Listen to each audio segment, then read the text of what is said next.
Welcome to the self-intimacy journey, a space to transform heartbreak into ecstasy, a space to fall deeply in love with yourself and embrace a level of self-intimacy you've never known before. Alas, allow yourself to dance with your demons and fully accept all of you. Your host, Charlene, the Intimacy Maven. So, welcome again to the self-intimacy journey. We have Mark for episode 3 of our financial literacy series. And this one, we will focus on saving for goals and budgeting. Mark, if you can introduce yourself again for our ladies that are new to the podcast. Thank you. Yeah, I have a passion for financial literacy and for people understanding that better and being able to meet their savings goals and build wealth. And that's why I've wanted to volunteer and help bring this material to your listeners. And I'm excited to be able to do it again to talk about saving for goals and budgeting tonight. Yeah, thank you.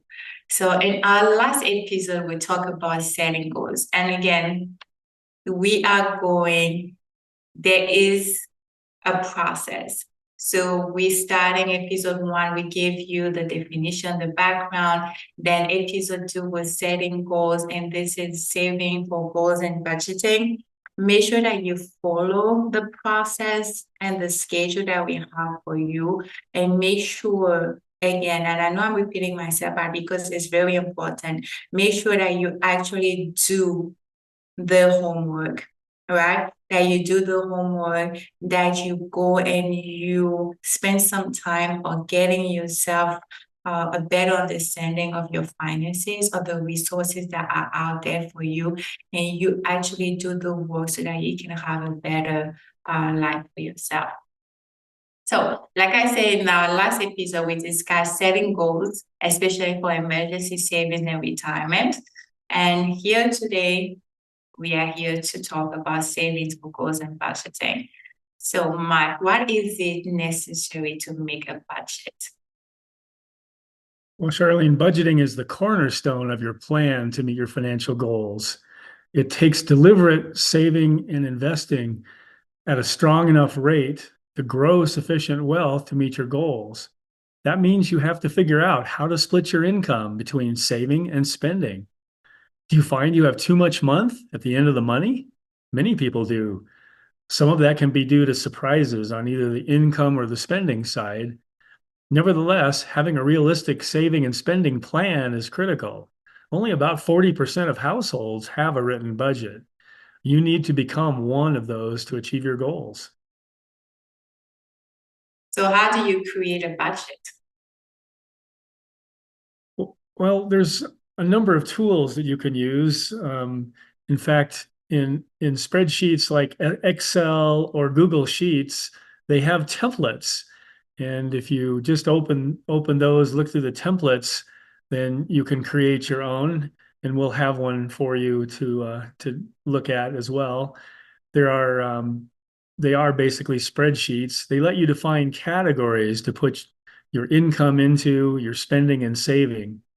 They show totals by month and for a year for each category, and the result of income versus saving and spending for each month and totals for the year. And there's other tools like Mint or YNAB, which stands for You Need a Budget, and Tiller, for instance. They may take information from bank accounts so you could see actual spending next to and compare against your plan to show variances so you can see if you're adhering to your budget or need to make adjustments to get back on track. And how do you know what to put in for spending? Well, that is a key question. Before doing budgets, most people don't know where their money is going. So the first exercise to do is to take a good look at your historical spending for the past several months to see what you have been spending it on. You can look at checking accounts, debit card entries, online payment accounts, and credit card statements, and total your spending according to your categories. The killer is things you buy with cash, since you don't have records for that. If you've limited your cash spending to a small level, you can just call it a cash allowance. Otherwise, you should try to shift spending to payments with records, unless you're willing to faithfully write purchases down. You will be surprised at where your money has been going, and this should improve your plan a lot.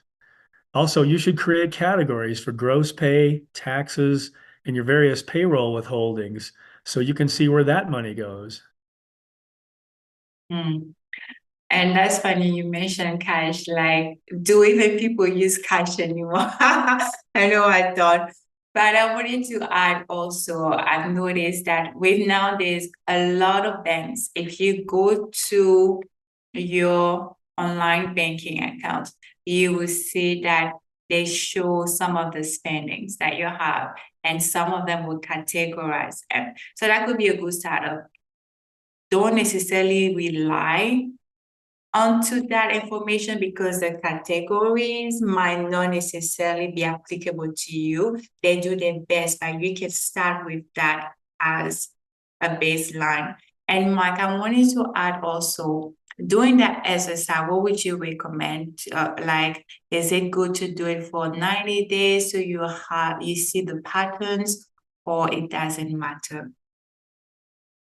Well, of course, it depends on the individual situation. Some people have a steady paycheck and their spending is relatively committed for fixed expenses, and other people are not that way. They may have large variations in their pay and their spending.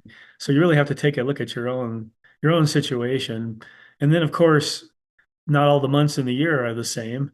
Mhm. There's holiday spending that puts a lot of people into credit card balance territory. So you have to think about that. That's why I recommend a monthly budget for each month of the year. Oh, okay. So we're talking about monthly basis, not for the quarter of the year, but a budget for every month. Okay, got it. And Yeah, the next, the values may be the same for certain expenses, but others will differ. And so it's good to see when you're going to have a crunch with a need for more spending. okay. And the next question for you is, do you have some advice for someone who spends all their money and hasn't been able to save? Balancing income, savings, and spending is difficult. Oscar Wilde said, "A person who lives within their means suffers from a terrible lack of imagination." Advertisers bombard us with the temptation to buy more. The less you make, the harder it is to live within your means. But even highly paid celebrities and athletes can overspend. Mhm. To be successful at building wealth and funding your financial goals, the first thing to recognize is you should pay yourself first. Mm. Pay yourself first. That means you should decide how much you are going to save, just like you decided how much rent you can afford, and plug that into your budget like any other regular payment. If you can, try to have this amount automatically deposited by your employer in a separate account that earns interest. If not, make the deposit just like paying any other bill. We will talk about investing in accounts in another episode. I love that. Pay yourself first. And you might say, pay myself first. I'm not making enough. I barely have anything. Start where you are. If you are making, let's say, $1,000 a month, and you can only save $5. Start with $5. If you can only save $5 a week, then that's what we're doing. If you can save only $5 a month, that's what you're doing. Start somewhere and then go back to reevaluate. Maybe in 6 months, you realize that once you did your spending and you saw what you are spending. Maybe there's stuff that you don't need to spend on, or maybe you create a plan so that you can pay down some of your credit cards and you free that money. Once you free that money, now can you bump it to $10, from $5 to $10? Or maybe you can work an extra shift or an extra job and then say, whatever I'm making on that side, I will do it just once a month and I will put that money into my saving account. Be creative. Do what you can do that would advance you, but don't be afraid to start small. When we say saving, sometimes I know that you might be thinking, and I know it's a conversation that I had with my mother, you might be thinking, oh, I need to save big bucks. No, if your purchasing power is only allowing you to save $5, even if it's $1, do that. And with the compounding, when you add it at the end of the year, $5 on a monthly basis for 12 months, it's something, right? It's better than zero. Do you want to add anything to that, Mark? Well, we're going to talk about ways to go through your expenses to find where to cut so that you can have more money for spending. And don't forget that hopefully you will get raises periodically. And so the raise can help you. You should definitely increase your savings when you get a raise if you aren't at where you need to be to meet your goals. So those are a couple things that come to mind. Okay, perfect. Thank you. So the next one for you is, are there things to do with income taxes that can help? Yes, on the income side, you have taxes affecting your take-home pay, and they offer some potential opportunities to free up money for savings. Standard income tax withholding may take more from your pay than you end up owing. If you are getting refunds when you file your taxes, then you should estimate your next tax result for this year and talk with your payroll administrator to adjust your withholding down to match your tax for the year. Then put that difference into your savings. Instead of giving governments interest-free loans, you can now enjoy that interest and build your security. There are also new income tax credits from time to time that may apply to you and reduce your tax bill. Some are designed to help people with low incomes or raising children or saving for retirement as examples. Here's some ideas to look at: earned income tax credit, child tax credit, credit for child and dependent care expenses, education credits, tax credits for retirement savings contributions. Now, income tax rules change constantly, and there are IRS publications for each of these topics. On the irs.gov website, you can find free tax preparation software that includes questionnaires and helpful features that assist you in figuring out if you are eligible for these or other credits. Of course, professional tax preparers can also give you advice on these topics. And sometimes there are volunteers who do tax preparation for certain people with certain qualifications. And so you may find those opportunities too through Facebook or other places.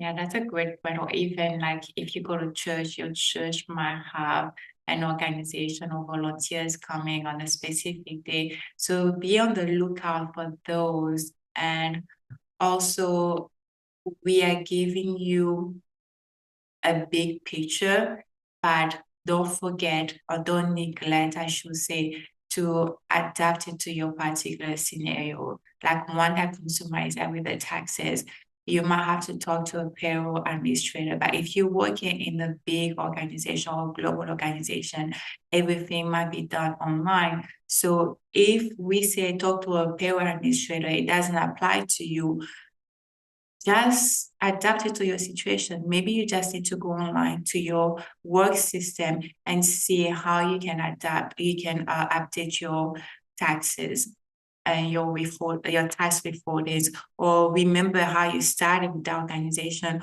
or ask questions. Don't be afraid to ask questions. Don't be afraid to start a conversation, especially if you don't understand something. And sometimes organizations, especially big organizations, they will give like trainings, right? Trainings to help you do better. So be involved in those trainings because it might be very helpful for you.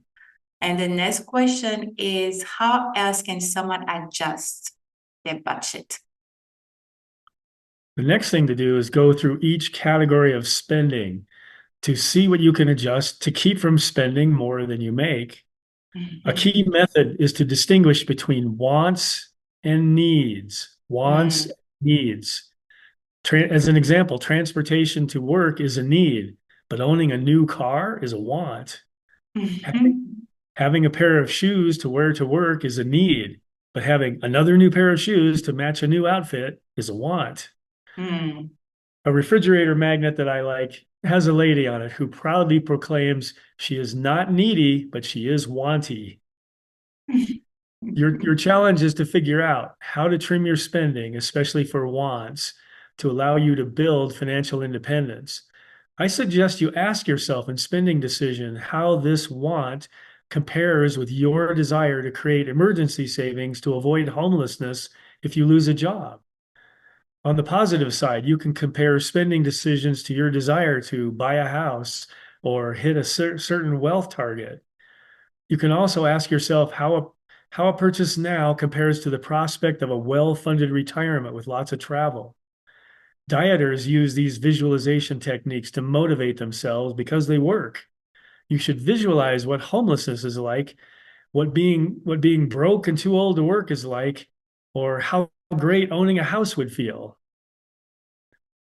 The biggest categories of after-tax spending are likely to be housing and transportation. You may need to make drastic changes to these categories to be able to meet your goals. The government says if you spend more than 30% of your gross pay on housing, you are paying too much for that. Many are doing that with the high housing prices and loan interest rates in many places. Mortgage lenders look at your total debt payments, including credit cards, and they want to see those stay below a total of 32% to get good mortgage rates. So look at your total debt payments to see where you stand.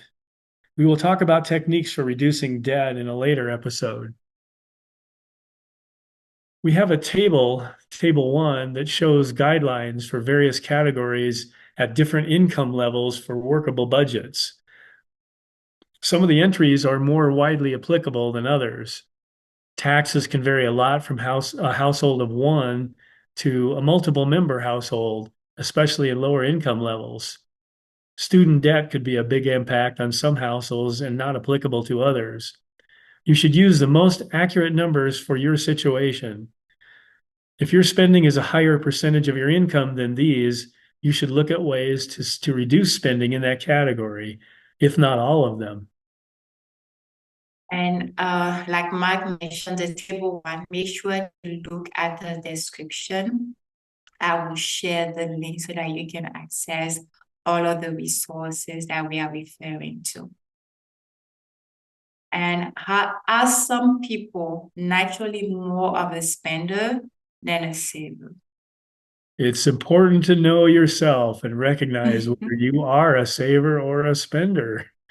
If you are a spender, you'll have a harder time adhering to budgets and will need to think about ways to reduce your temptation levels. Should you make a point to reduce your time in stores or shopping online? Recording your actual spending during the month can give you faster alerts when you are deviating from your plan. Credit card companies typically offer online accounts, so you can see how much you've charged since the last bill. Social media presents a special challenge to adhering to budgets. What do your friends post online? They post their vacations, their home or car purchases, fancy dinners out, and events they attend. That makes you want to enjoy the same things and buy more. You may need to spend less time on social media. Tune out friends who are heavy spenders, or spend more time on financial literacy sites. Consider also that you may have friends who are spenders instead of savers and are not financially secure like you will be. I've seen people with strong incomes from professional jobs get to retirement age and have little or nothing in savings. In the book, The Millionaire Next Door, The author points out that many wealthy people buy used cars instead of new ones and grow wealth by spending less than they could. You could see them and not suspect they are wealthy because they value financial security over living lavishly. That is a value trade-off each of us makes. Will you save and invest your way to financial independence or settle for the financial stress and insecurity of a life without savings? Wow, that is a lot. Give yourself some time to breathe. Then ask yourself the top questions. Are you a spender? Are you a saver? And how can you pattern interrupt? What do you need to remove? What do you need to do to even have the desires and the goals that you're setting for yourself? Breathe. And the next one, we'll go through a little exercise together. So, Mark, I will let you lead. Okay, yeah, for the first exercise, you should develop a list of the budget categories you're going to use.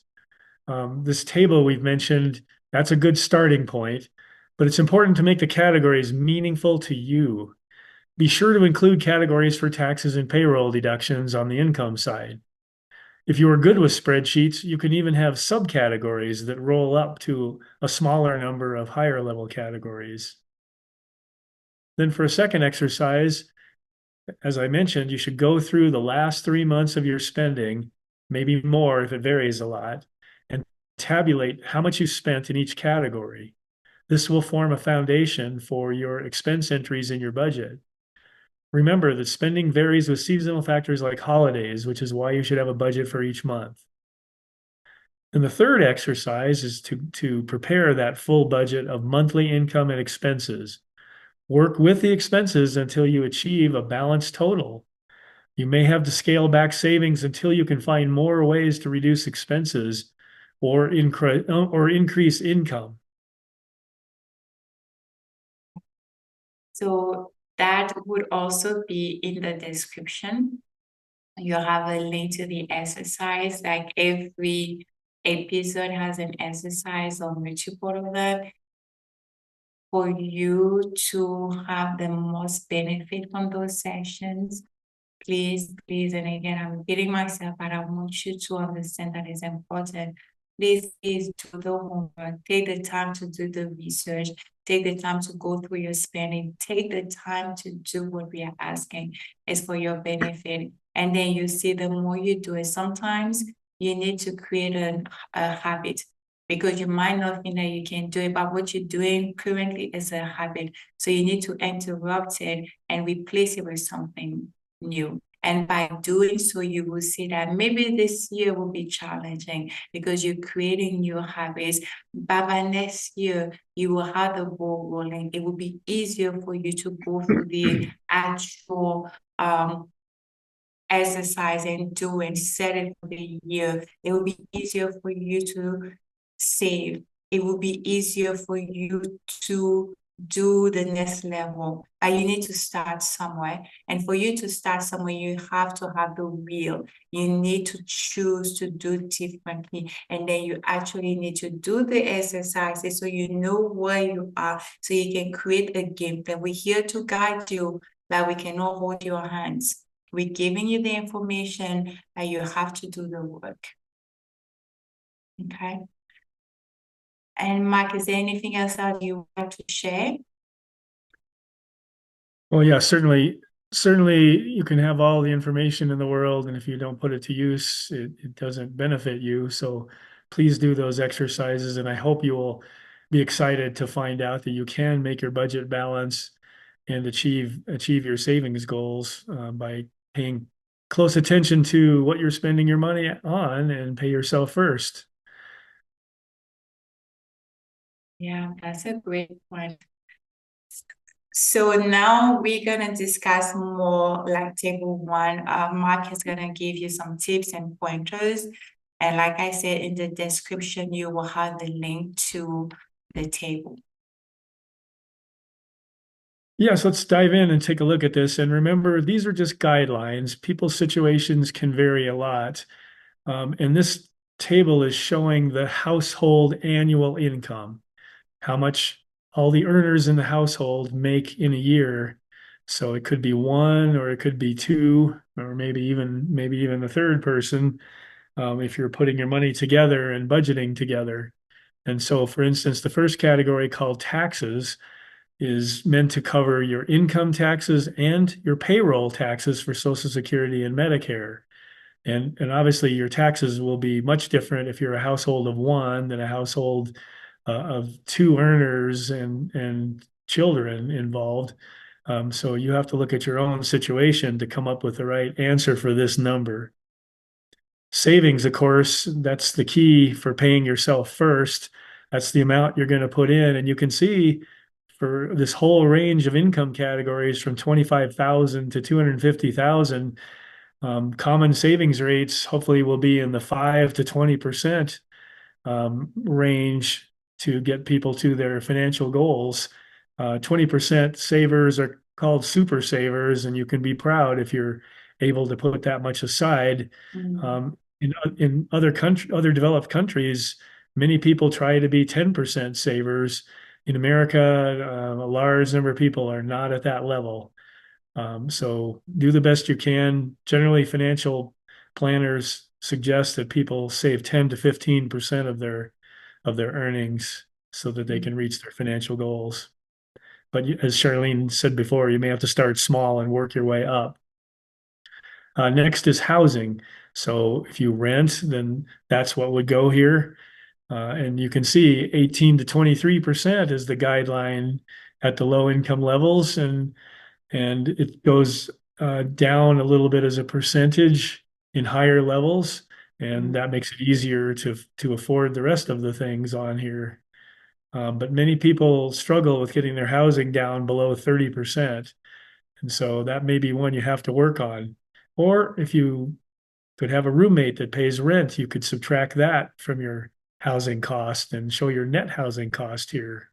Be another way to approach it. That's a good point. And I want to stop here because housing, even renting, is challenging nowadays. It's very pricey. It's like, it's no, the way I feel is not matching what people are earning on a monthly basis. It's like they just throw up the numbers that we don't care, make it work. So, like Mike said, if you need to be creative, I know, especially after a certain age, maybe we don't necessarily want to have a roommate, or maybe the roommate situation is challenging, because I've been in those situations where it was something to have a roommate. But try to see if you can be creative. Maybe you don't have to rent the whole apartment. Maybe there's someone that is renting the out of the is it the in-laws suite, and then you can get it maybe at a cheaper rate, or maybe you need to go to a different neighborhood that is still safe but has a cheaper price range than staying downtown or staying in the Ivy League neighborhood or stuff like that. So be creative and don't be afraid to try new things, even if that is not something that is the norm that has been done in the past, and ask questions and put it out there. Like, if you want something, you need something, don't leave it inside. Mention it, because you don't know.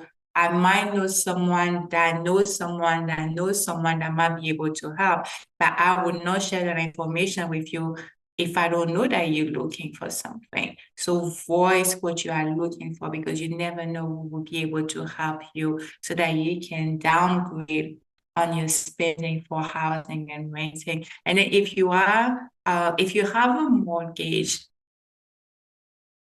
that's a different thing. I don't know if you want to talk on that. Is there any tips that I can do to reduce the mortgage? I know you mentioned having someone renting, but apart from that, is there anything else? Maybe Airbnb, or I don't know. Well, sure. If you own a house and have a mortgage, then sometimes interest rates get low during periods of low economic activity, recessions. And so you could refinance that loan to a lower rate to lower your payment. That's one possibility, sure. Um, Also, for people renting, if you're at low incomes, there may be programs that could benefit you, like Habitat for Humanity, or sometimes governments have housing cost reduction efforts to help subsidize people's housing. Section 8 from the federal government is one of those, as an example. So make sure you've investigated those avenues too. There are various charitable organizations that have counseling for people to try and cut their expenses and find some of those different bargains. And we have this wonderful internet, sometimes called the world's greatest library. And so sometimes you just ask a question, you'll be surprised at the answers that may come up. So be Yeah, that's a creative good and point. use those tools. Thank you, Mark. So we go on to transportation, also a big one. And some futurists are talking about how we could just, instead of owning a car and paying its insurance and a place to keep it and all the upkeep, what if we just bought rides when we need them, maybe from self-driving cars that are nearly here. Certainly Uber is one that's here today. Um, so that and public transportation is a huge option for people that are struggling to pay transportation costs. And so again, this is about being creative. New cars are very expensive to own. Used cars are less expensive. They depreciate in value at a slower rate than new cars. So that's another thing to consider. Can you ride share or carpool to work? Do you need two cars in your household? Could you really get along with one and take public transportation or Uber rides? That might be something different. Also, groceries, of course, a lot of people have been frustrated about how food prices have gone up. And there's plenty of things to read on the internet about how to cut your grocery costs and try and keep those in line, where you shop, what you buy, those kinds of things. But you can see it starts out in the lower categories at 8 to 12%, and then decreases gradually to 5 to 9%. And there's dining out as a separate category that kind of you have to think of these two together to a certain degree. Certainly, dining out is more expensive than feeding yourself at home. Clothing, of course, another category. Can you find places to buy clothing like at Goodwill stores and other such places to cut expenses, or find places to see if you can hand down some of your clothing and get some money back for it, or buy on those sites. Oh, I love that one. I want to say personally, especially for us women, we have a lot of clothes, a lot of shoes, or I may talk for myself. I have a lot of clothes, a lot of shoes. I don't even wear 30 or 40% of what I have. So maybe you need to do like a, how do they say, like you need to go into your closet and you need to remove what you are not wearing. Try it, see it, have individually, have them in hand and say, I like it, don't like it, how you feel about it, would you wear it? Is it the right size? Or maybe you're hoping that you will fit into them anymore. And maybe donate it, or maybe go to a secondhand store and maybe you can buy new stuff. And you don't need to buy new clothes or new shoes every time you have an event. You don't need to buy new clothes to change your outfit every day for work. You don't need to buy new clothes every month, right?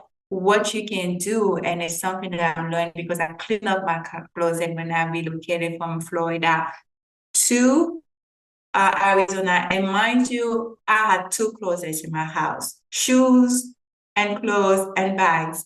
Now I've downsized to 50% of my closet, shoes and clothes. The key here is they call it having a capsule closet. or types of wardrobe, you buy pieces that you know that you would wear so they don't take space in your closet and make a hole in your bag. You will wear them, but they're versatile enough that you can wear them different ways. And you want to think of the colors that you can mismatch, and you have different shoes that you can wear all the time. So you want to have quality pieces that will last you with you longer, and you want to have pieces that go together that you will wear. And you can wear like the dress today and tomorrow add a jacket to it. Wear it differently. You will say it will make a big difference. And we can talk more about it. You can reach out. It's something that I'm learning and I'm seeing really the difference. And I had to put it out there for the ladies that are like me. Yeah, no doubt. Clothing can be a troublesome spot in the budget. Yeah. And of course, furnishings for the house, personal care items, medical. This is a, tricky one, and there's also an insurance category there. And so, I mean, you could decide whether to put the health insurance in the medical or in the insurance category, but there certainly is some offsetting considerations between what health plan you pick and how much you're going to spend for medical. But obviously, these are less discretionary categories when you're sick and you need to do something. We'll talk more about health insurance in our insurance podcast session. Education, this could be student loan debts if you've had your education or paying for it. It could be saving for college for children. It could be certain kinds of continuing education you decide to do, like more financial literacy. Yep. But again, there could be a pretty wide range in this category. And loans, this is an important one too. Um, we have transportation, which is where your car loans could be, and we have housing where those loans could be. So these tend to be other kinds of loans that are high interest rate costs, like personal loans, and Credit cards. credit cards is a big one. And there's even really bad ones that are very high interest rates, like payday loans and title loans, which we'll talk more about in another session. Then the fun one, vacations. Like to have a little money for that Yay. too. So if you're doing it right, you're trying to figure out how big some of these other items should be, like clothing. Remember, your vacation money is competing for clothing money too. And so Yeah. that can help you decide. And then the last section is miscellaneous and charitable contributions. And you'll see it's pretty big. I don't necessarily agree with it. A lot of people, there's certain faiths that want people to and encourage them to donate 10% of their income, which I think is not very realistic in the lower categories. But if you're generous and can do that, that's great. But it's a personal decision. Hopefully, you won't have too much in pure miscellaneous expenses. But maybe you need another category if it's getting big, and just add that to the list. So Okay. those, so Oh, that's the basic list of ideas. Your categories may differ from this, and you may have subcategories. I have one called utilities, mm, which I like to keep track of how much I'm spending there. And you may find others that you want to make into subcategories or separate categories. The important thing is that it's meaningful for you, to help you see where your money is going and decide that you want it to go there, so that you can accomplish all these things in a balanced fashion. I love it. I was gonna say, I have 2 points coming up for me now. The entertainment, gifts, and dining out. Do you have any tips or how they can do it better? How they can be more creative or anything like that? Well, certainly dining out has a lot of different choices. There's very, very expensive restaurants, and there's more economical alternatives to dining out. But when it comes down to it, if you really look at what you're spending when you eat out versus what what you spend eating at home, you're definitely better off eating at home more to try and cut that budget down so you can meet your other goals. It's tough when you if we have a two earner household and both are working, and then they get home after being tired, and who's going to cook and make dinner and do all that. It's very tempting to just go out and eat or take it home and eat. And so, these are trade-offs we make as individuals. It's a very big struggle to get through life and do all these things. I But yes, know. this is a tough category, no doubt about it. And if you do not know how to cook, then that will become a dilemma if you have to cook at home because you don't even know. So maybe then in your education money, you can maybe spend time on learning how to cook, or maybe you can look on YouTube or having a friend showing you some few basic things that you can panache and zazz it up and then do them. Maybe start with one night a week and then do that. By you, again, the creativity component. You have to be creative, not because you don't know how to cook that you cannot have a meal at home, or you can even have a salad. You don't need to cook a salad. There, you can just put everything together. The other thing also is if we look into it, say, okay, I can cook, so I'm gonna go on the lower end.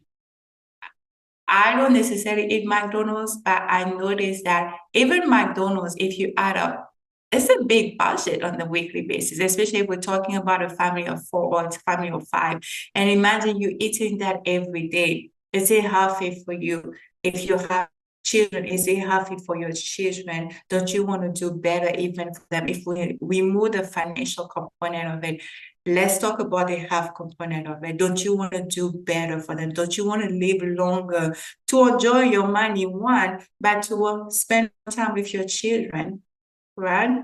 Well, one idea, of course, is doing meal preparation on, say, a Sunday, if that's a day you're not working, and make extra so that you could have some of that pre-made for a day or two during the week. And so if you put the time aside to do a multiple meal cooking and planning session, it'll make the job easier on days that maybe you're tired. The two earners example, both of you are tired from working, and you might just order out because it's easier. If you do that little preparation step, that might make things simpler. Oh, I love that. And again, we go back to the creativity. You don't have to go every time to a nice restaurant. Maybe you can pack up something, have a little bus, do a picnic kind of situation. It's free. You're out there, you're having fun, and you having the experience. Because at the end of the day, it's not what you do, is with whom you do it. So just be creative. And I remember what I was gonna say is I don't think that it mentioned or maybe we're talking about it, the emergency funds. Well, we just have a savings category here. Okay, And so you perfect. have to decide how much to put in savings, and your emergency fund will not become 3 months of pay instantly. It takes time to build that emergency fund. And so you have to be patient with that. But also in retirement savings, that could be, while less desirable, it can be at least a backup plan as you're going through the journey to get your emergency savings fund uh, higher. And so if you have the ability to be in a 401k plan, for instance, and you get employer matching, now that amount can be 50% higher than what you put in, except that you have to stay long enough to get the 50%. But I'm just pointing out there's some trade-offs on how you manage various categories of savings and investing, which we'll talk more about in the other episodes when you see some of the vehicles that are available for where to put money and what you're going to earn from it, so you can compare how to do these different things. Because another one is reducing debt, which could also be in this savings category as well. If you have a lot of credit card debt and it costs you 22% a year, then that's a trouble spot. That's a pretty good return on investment to pay that down. And so that's going to be competing with building emergency and retirement savings. Great. And do you have any last words before we end this episode? Happy budgeting. It's don't let it wear you down, and be committed to doing it. And I think when you go through those 3 exercises, you'll find that there are surprises in there that can help you get to where you want to be. Because if we haven't been disciplined about planning our spending, most everybody finds that there's leaks in the boat that they can plug. And Mm, hopefully you will find those and be on your way toward building some savings and financial security. For instance, one lady I met, she was happy and proud to tell people that she quit smoking. She figured out how much she spent for cigarettes, and that was the wow. amount she decided to put in savings. She put it into a mutual fund, like we'll talk about. And I think after 6 or 7 years, she had about $75,000 of new savings Wow. from deciding to improve her health and not smoke and put that money aside and invested in a higher performing investment. That's a great story. And please, please, please, if you do and you start implementing anything that we are sharing, if you fall off the wagon, don't just stop. Don't just stop. Go back. If you have to start at the beginning, go back. If you can pick it back where you left on, go back. Not because you made a mistake, not because you had a bad month, or because you didn't do what you said you would do. Doesn't mean that you have to stop the entire process. So I just wanted to give you that word of encouragement. Don't stop because you had a fallout. And think about your desires in life. There may be people that want very large vacation budgets and they're willing to live in a smaller house and drive a less expensive car because having the experiences are important to them. It's you have Mhm. to consider your individual feelings and what you want to do and living your best life. Yeah, I love it. I love it. So thank you so much, Mike. And we are excited to go on that journey with you. And we'll see you at the next episode. Bye. Thank you for joining me on this journey. If you enjoyed this episode, I'd be incredibly grateful if you could share it, leave a review, and rate it. It means so much and it helps spread this message further.